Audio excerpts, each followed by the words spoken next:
There is a particular Prophet of Allah whom the Quran gives a huge amount of attention to. Not only do we know about his adult years as a prophet, but we know about him as a child. We even know about the events that led up to his birth. We know about his mother, his brother, his sister, his father-in-law, his wife.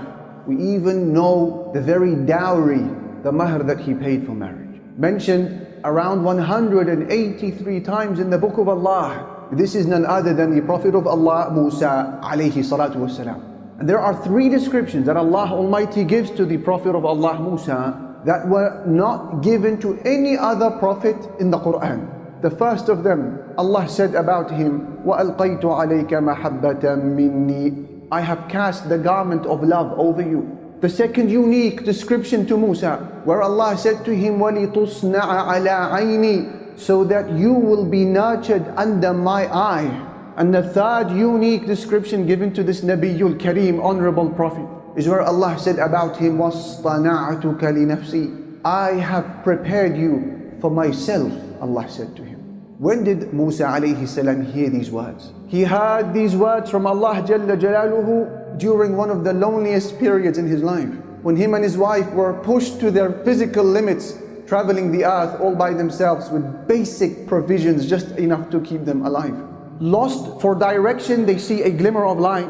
Musa says to his wife Kuthu, wait here for a moment. Inni anastu naran, I see a glimmer of light, fire. لَعَلِّي آتِيكُم مِّنْهَا بِقَبَسٍ, perhaps I will bring you a torch of fire from it. أَوْ أَجِدُ عَلَى النَّارِ هُدًى, or maybe someone will just give us some guidance to help us navigate this terrain. Unbeknown to Musa, however, he was not making his way to a fire. He was being called by Allah Jalla Jalaluhu to stand in the sacred valley of Tuwa to speak to Malikul Muluk, the King of Kings, the owner of sovereignty and the possessor of all dominion, Allah Jalla Jalaluhu. He stands and he hears the voice of Ar-Rahman Jalla Jalaluhu saying to him, Ya Musa, O Musa, Innani ana Allah, it is me, Allah.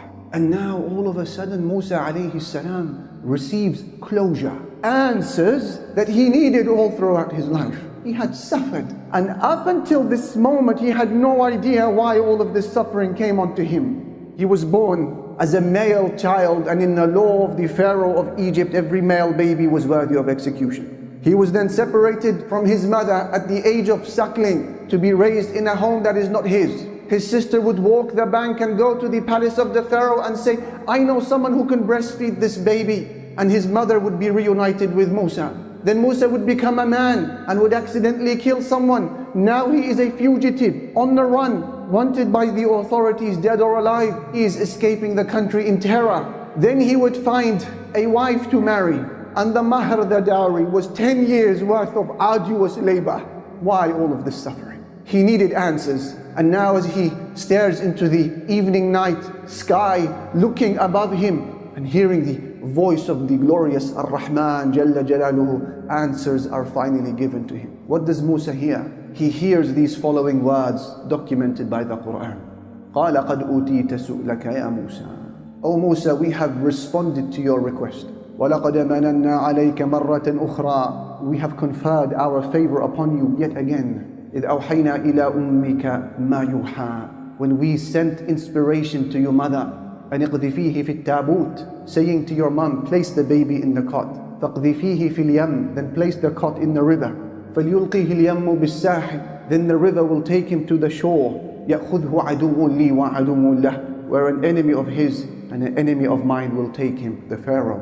وَأَلْقَيْتُ عَلَيْكَ مَحَبَّةً مِّنِّي, and I have cast the garment of love over you. وَلِتُصْنَعَ عَلَىٰ عَيْنِي, so that you will be nurtured under my eye. إِذْ تَمْشِي أُخْتُكَ فَتَقُولُ هَلْ أَدُلُّكُمْ عَلَىٰ مَنْ يَكْفُلُهُ, remember when your sister, she followed you and she said to them, shall I not tell you who can take care of this baby? فَرَجَعْنَاكَ إِلَىٰ أُمِّكَ, then we return you back to your mother. كَيْ تَقَرَّ عَيْنُهَا وَلَا تَحْزَنْ, so that her eye can rest and she would not grieve. وَقَتَلْتَ نَفْسًا, and remember Musa when you killed someone, فَنَجَّيْنَاكَ مِنَ الْغَمِّ, but we saved you from retaliation. وَفَتَنَّاكَ فُتُونًا, and we tested you with severe tests. فَلَبِثْتَ سِنِينَ فِي أَهْلِ مَدْيَنَ, then Musa, you spent many years with the people of Madian. ثم جئت على قدري يا موسى. Then you came to this place at the decreed time. واصطنعتك لنفسي. And I have prepared you for myself.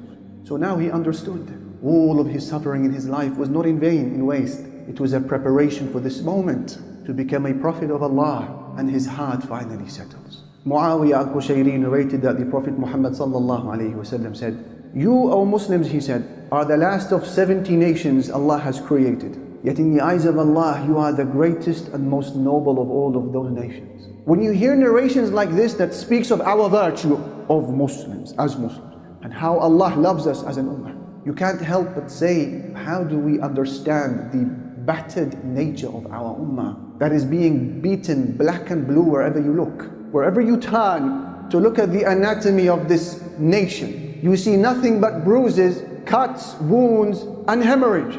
You turn to China and you see the plight of the Uyghur Muslims ongoing, the ethnic cleansing of an entire community. Then you turn to Myanmar, Burma, and you see the Rohingyas, their plight is continuing. And you look towards India, towards what seems to be a genocide that is making its way to them. But then you turn to the Muslims of Yemen and you see a famine that is threatening the existence of the entire region. You turn to Syria, a decade-long war crushing our brothers and sisters there. You turn to Saudi Arabia, you see scholars and activists and people of khair lingering in the dungeons of the Gulf.